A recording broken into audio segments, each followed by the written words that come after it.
वास्तुशास्त्रात स्वयंपाकघरासंदर्भात अनेक नियम सांगितले आहेत, पण प्रत्येक वेळी त्याची पूर्तता होईल असे होत नाही. कारण जागेच्या अभावामुळे आपल्याला जे काही मिळतं त्यात समाधान मानावं लागतं.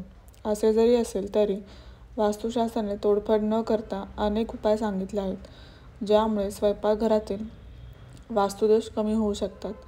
चला तर मग किचनमध्ये काहीही तोडफोड न करता वास्तुदोष कसे कमी करायचे ते पाहूया.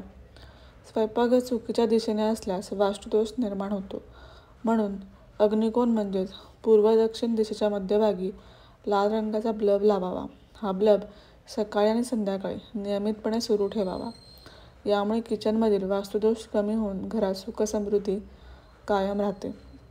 जर स्वयंपाकघराचे दार मुख्य दारासमोर असेल तर यामुळे देखील वास्तुदोष निर्माण होतो. अशा परिस्थितीत मुख्य दार आणि किचनमधल्या दरम्यान एक पडदा लावा. तसेच स्वयंपाकघराच्या पूर्व किंवा उत्तर दिशेच्या भिंतीवर स्वस्तिक चिन्ह काढा. यामुळे किचनमधील वास्तुदोष कमी होऊन घरात सकारात्मकता ऊर्जा राहील. किचनमधली गॅस शेगडी आग्नेय कोनात म्हणजेच पूर्व दक्षिण दिशेमध्ये ठेवा. गॅस शेगडी अशी हवी की जेव्हा स्वयंपाक तयार करत आहात तेव्हा त्या व्यक्तीचे मुख पूर्व दिशेला असावे.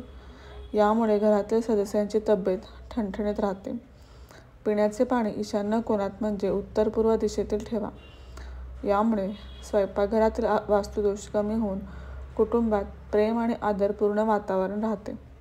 स्वयंपाकघरात गॅस शेगडी आणि सिंक एकत्र ठेवू नका. शक्यतो त्यांना एकमेकांपासून दूर ठेवा.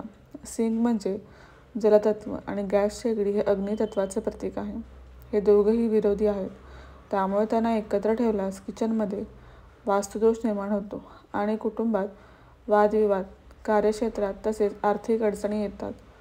म्हणून स्वयंपाकघरात गॅस शेगडी आणि सिंक एकमेकांपासून दूर ठेवावा.